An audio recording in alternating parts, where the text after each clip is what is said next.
Hello dear student, now welcome in the online batch of Sai Academy of Science standard 10 subject सायन्सची online batch आपली start आहे आणि part 1चा 4th unit आपला start आहे. Part 1चा first unit आपण घेतलेला आहे. सेकंड थर्ड आपण सध्या घेतलेला नाही, तो केमिस्ट्रीचा पार्ट असल्यामुळे आपण नंतर घेणार आहोत. आणि फर्स्ट युनिट नंतर डायरेक्ट आपण 4th युनिट स्टार्ट केला आहे आणि त्याचा आजचा शेवटचा टॉपिक आहे इलेक्ट्रिक जनरेटर. ठीक आहे, याच्या अगोदर आपण हा टॉपिक बघितला होता AC अँड DC करंट. आजचा टॉपिक आहे इलेक्ट्रिक जनरेटर. याच्या अगोदर एक टॉपिक झालेला आहे ज्याचं नाव होतं इलेक्ट्रिक मोटर. सेम तसा कॉन्सेप्ट आहे हा, पण थोडं तुम्हाला डिफरन्स यामध्ये दिसेल. तर ठीक आहे, तर आपण इलेक्ट्रिक जनरेटर स्टार्ट करू. ठीक आहे, खाली एक डायग्राम दिलेली आहे. ठीक आहे, आणि इथून आपण बघणार आहोत फिगर, याचे नाव दिलेलं आहे इथं फिगर 4.0. इथून मी तुम्हाला समजून सांगणार आहोत. ठीक आहे, आधी डायग्राम बघून घ्या. ठीक आहे, डायग्रामचंच कन्स्ट्रक्शन इथं दिलेलं आहे. Figure 4.20 shows a copper wire coil ABCD. ठीक आहे, तर ही डायग्राममध्ये बघा, ही ABCD म्हणजे ही जी ऑरेंज कलरचं तुम्हाला दिसत आहे लाईन, ॲक्च्युली लाईन नसून ही वायर आहे कॉपरची आणि हे जनरेटरच्या आतमधली डायग्राम आहे. आणि जनरेटरच्या आतमध्ये अशी कॉईल असते, कॉईल म्हणजे वायर असतो. तर यामध्ये कॉपरचा वायर आहे ज्याचं नाव आहे ABCD. ठीक आहे, नंतर पुढं kept between the 2 pole pieces of magnet. आणि बघा, ही कॉपरची वायर कशाच्या मदत आहे, तर राईट साईडला आणि लेफ्ट साईडला हा रेड कलरचा आणि राईट साईडला ब्ल्यू कलरचा काय आहे, मॅग्नेटचे पीस ठेवलेले आहे. एस म्हणजे साऊथ साईड, एन म्हणजे नॉर्थ साईड. 2 मॅग्नेटच्या पीसच्या मधात ही कॉईल ठेवलेली आहे. ठीक आहे, तशी अरेंजमेंट आहे याची. पुढं बघा, the 2 ends of the coil are connected to the conducting rings R1 and R2 via carbon brushes. The 2 ends of the कॉईलचे जे 2 एंड आहे, म्हणजे ही जी ABCD कॉईल आहे याचे जे 2 एंड आहे ते कोणाला कनेक्टेड आहे, conducting ring R1 and R2. बघा, R कुठं आहे, एक अशी तुम्हाला हे डार्क कलरची अशी राऊंड दिसत आहे बांगडेसारखा, ती रिंग म्हणजे R1. आणि दुसरी पण दिसत आहे इकडे डार्क कलरची बांगडेसारखा शेप, तो म्हणजे R2. ह्या 2 रिंग आहे गोल गोल. ठीक आहे, ज्या डार्कमध्ये इथं दिलेलं आहे तुम्हाला बघा डार्क कलरमध्ये, R1 and R2 via carbon brushes, म्हणजे B1 आणि B2 त्याला लागलेले 2 कार्बनचे ब्रशेस आहेत. नंतर बघा, both the rings are fix to the axle. म्हणजे ह्या रिंगच्या आतमध्ये हा जो पाईप दिसून राहिलेला आहे सरळ गेलेला, याला म्हणतात axle. But there is a resistive coating between the ring and the axle. पण ही जी रिंग आहे, 2 बांगड्या तुम्हाला बांगड्यासारखे 2 दिसून राहिले, त्याच्या मधात हा पाईप लावलेला आहे छोटा, म्हणजे एक्सल. तर ही बांगड्या 2 म्हणजे रिंग आणि हे एक्सल यांच्या मधात रेझिस्टिव्ह कोटिंग आहे एका प्रकारची, तशा प्रकारे ती फिट केलेली आहे एक्सल या 2 रिंगच्या मधात. ठीक आहे, नंतर the axle is rotating with the help of, नंतर म्हटलं आहे the axle is rotating with the help of machine from outside. ते एक्सल फिरते, म्हणजे जेव्हा मशीन जनरेटर सुरू होतं ते एक्सल काय होते, गोल गोल फिरणं सुरू होऊन जाते. Because of this the coil ABCD start rotating. आणि एक्सल हा जो पाईप आहे रिंग R1 अँड R2च्या मधातला हा जो पाईप आहे ज्याला आपण एक्सल म्हणतो, हा पाईप का होतो, रोटेट होतो. तर हा जो पाईप आहे हा काय होतो, एक्सल, हा पाईप रोटेट होतो आणि त्याच्यामुळे ही जी रिंग आहे ABCD ही पण काय होते, रोटेट होते आणि गोलगोल फिरायला लागते. ठीक आहे, नंतर बघा, द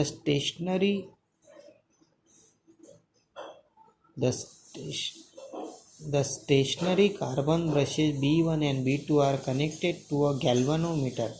तर हे जे ब्रश आहे B1, जो R1 जी रिंग आहे म्हणजे बांगडी आहे एका प्रकारे, त्याला लागलेला जो B1 हा एक ब्रश आहे, आणि R2 जी रिंग आहे दुसरीवाली ही, याला लागलेला B2 हा ब्रश आहे. आणि हे कोणाला कनेक्टेड आहे, तर खाली गॅल्व्हनोमीटर आपल्याला दाखवेल करंट लो झाल्यावर. ठीक आहे, डिफ्लेक्शन मारेल तो म्हणजे करंट लो होत आहे. Which shows the direction of the current in the circuit. Galvanometer काय दाखवेल आपल्याला, करंटची डायरेक्शन दाखवेल, शोज करेल. नंतर upon rotating the axle the branch AB goes up and branch C goes down. म्हणजे जेव्हा हा एक्सल फिरेल याच्यातून करंट फ्लो होईल, मग मॅग्नेटिक फील्ड प्रोड्यूस होईल नॉर्थ पोलकडून साऊथ पोलकडे, त्यामुळे फोर्स अप्लाय होईल या कॉईलवर, आणि कॉईलवर फोर्स अप्लाय झाल्यामुळे कॉईल ही गोल फिरायला लागेल. तर काय होईल, AB जी साईड आहे ती वरतं जाईल आणि CD जी साईड आहे ती खाली येईल. म्हणजे क्लॉकवाईज डायरेक्शनमध्ये ही रिंग काय करेल, फिरेल. जेव्हा या सर्किटमधून करंट फ्लो होईल, करंट फ्लो झाल्यावर आणि दोन मॅग्नेटच्या मधात रिंग असल्यामुळे मॅग्नेट त्याच्या अवतीभोवती मॅग्नेटिक फील्ड तयार करेल, म्हणजे करंट फ्लो होऊन राहिला, मॅग्नेटिक फील्ड पण तयार झाली. अशा वेळेस त्या कॉईलवर फोर्स अप्लाय होईल आणि कॉईल अँटी क्लॉकवाईज डायरेक्शनने गोल गोल फिरेल, म्हणजे ए बी साईडवर तर जाईल, सी डी साईड खाली येईल, मग पुन्हा सी डी साईडवर तर जाईल, ए बी साईड खाली येईल. ठीक आहे, तर मी तुम्हाला व्हिडिओमध्ये दाखवल्यास पुढं. तर हे झालं कन्स्ट्रक्शन या जनरेटरचं. ठीक आहे, आता बघू आपण प्रोसेसिंग काय होत असते, म्हणजे याचं वर्किंग काय आहे. ठीक आहे, बघा, according to Fleming right hand rule, फ्लेमिंगचा जो राईट हँड रूल आहे जो आपण बघितलेला आहे त्याच्यानुसार electric current is produce in the branches A B and C D in the direction A to B and C to D. म्हणजे जेव्हा करंट फ्लो होऊन राहिला तर करंट कसा चालला, या ए बीकडून असा इकडे सी डीकडे, म्हणजे ए बीकडून निघत आहे आणि सी डीकडे करंट येत आहे, म्हणून इथं म्हटलं आहे ए टू बी नंतर सी टू डी. पहिले करंट एकडून बीकडे चालला, मग बीपासून सी, नंतर सीपासून डीकडे आला. ठीक आहे, thus the current flows in the direction A B C D. आणि करंट कोणत्या डायरेक्शनने फ्लो झाला, मग ए बी सी डी या डायरेक्शनने करंट फ्लो झाला. ठीक आहे, नंतर बघा, in the external circuit the current flows from B to B1 through the galvanometer. म्हणजे ॲक्च्युली करंट बघा हा बीपासून निघेल, असा करंट निघेल, मग गॅल्व्हॅनोमीटरमधून पास होऊन इकडे जाईल B1पर्यंत, म्हणजे B2मधून निघून राहिला आणि जसा गॅल्व्हॅनोमीटरपर्यंत येईल, गॅल्व्हॅनोमीटरमधला जो ॲरो आहे तो डिफ्लेक्शन देईल, म्हणजे सांगेल की करंट फ्लो होत आहे, आणि मग करंट B2कडून B1कडे जाईल.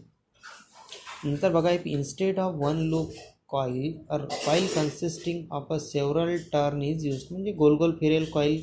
The current of magnitude several time flows, म्हणजे त्यामध्ये करंट फ्लोज होऊन राहिला आणि ते कॉईल कंटिन्यू का होऊन राहिली, फिरूनच राहिलेली आहे.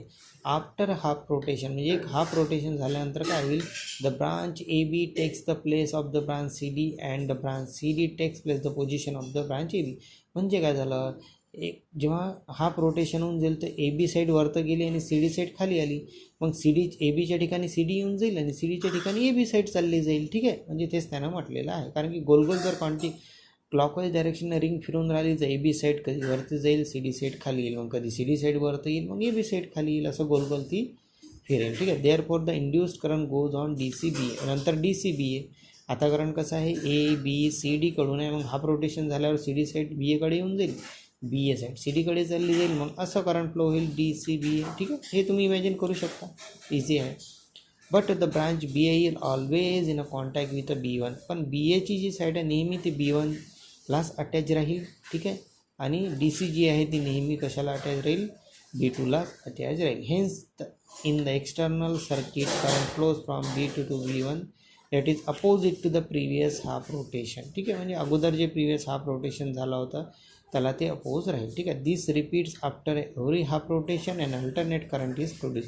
अशा प्रकारे हे रिपिटेशन चालूच राहील, प्रत्येक हाफ रोटेशन झाल्यानंतर असं रिपिटेशन होतच राहील, म्हणजे क्लॉकवाईज डायरेक्शनने ते कॉईल फिरतच राहील आणि अल्टरनेटिव्ह म्हणजे ए सी करंट त्याच्यात काय होईल, प्रोड्यूस्ड होईल.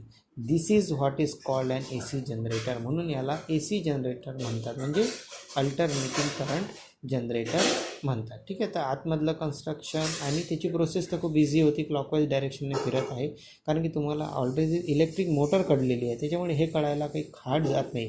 फक्त एक्झाममध्ये कसं आहे, याची हा जर क्वेश्चन आला तर तुम्हाला तो डायग्राम पण काढावा लागतो, डायग्रामचं वर्किंग पण सांगावे लागते, आणि नंतर ॲक्च्युली डायग्राम त्याचं कन्स्ट्रक्शन लिहावं लागते, जे या पॅरेग्राफमध्ये होतं.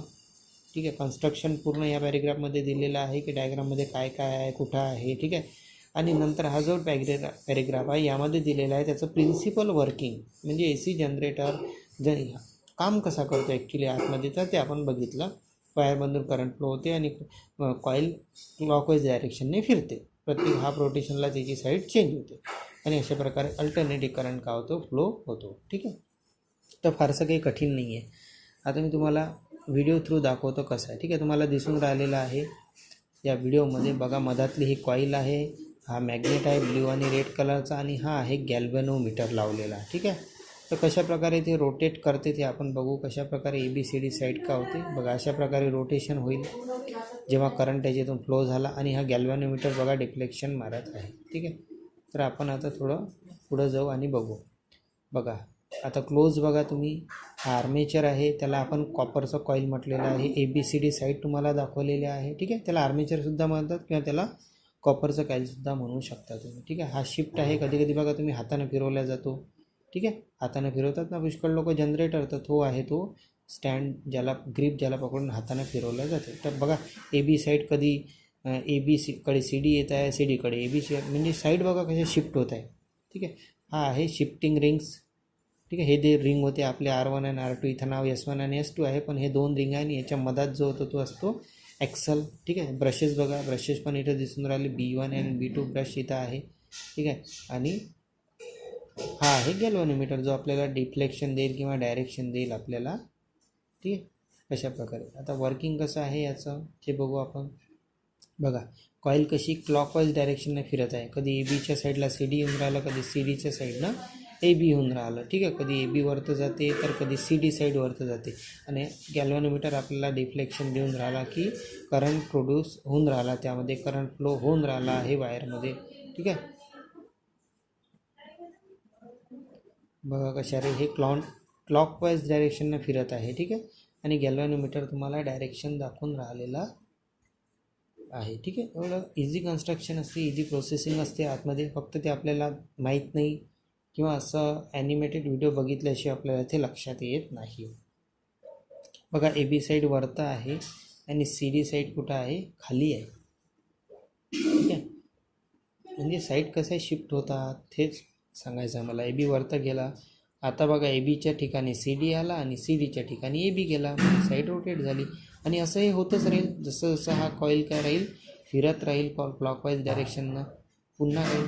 आता इथं बघा राईट हँड रोलनुसार डायरेक्शन तुम्हाला दिसते. बघा आहे मोशनची डायरेक्शन, करंटची डायरेक्शन, ही सर्व तुम्हाला दिसून राहिलेली आहे. अशा प्रकारे कॉईल रोटेट झाल्यानंतर दिसेल. डायरेक्शन ऑफ करंट बघा B to B1, B1 to B2, अशा प्रकारे B1 कडून B2कडे गेल्यावर कशा प्रकारे रोटेटिंग होऊन राहिलेलं आहे. हे खूप फास्ट होते आणि एनर्जी क्रिएट होते. आपण त्या एनर्जीचा काय करतो, यूज करतो. बघा पुन्हा राईट हँड थंब रूलने करंटची डायरेक्शन. ठीक आहे. करंटची डायरेक्शन, मॅग्नेटिक फील्डची डायरेक्शन. ठीक आहे. हँड चेंज केला तर पुन्हा करंटची डायरेक्शन कशी चेंज होते.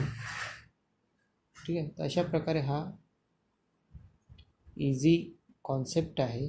फक्त तुम्हाला माहीत नाही, कारण जनरेटर तुम्हाला बाहेरून दिसतो, आतमधून तुम्हाला माहीत नसते काय होऊन राहिलं.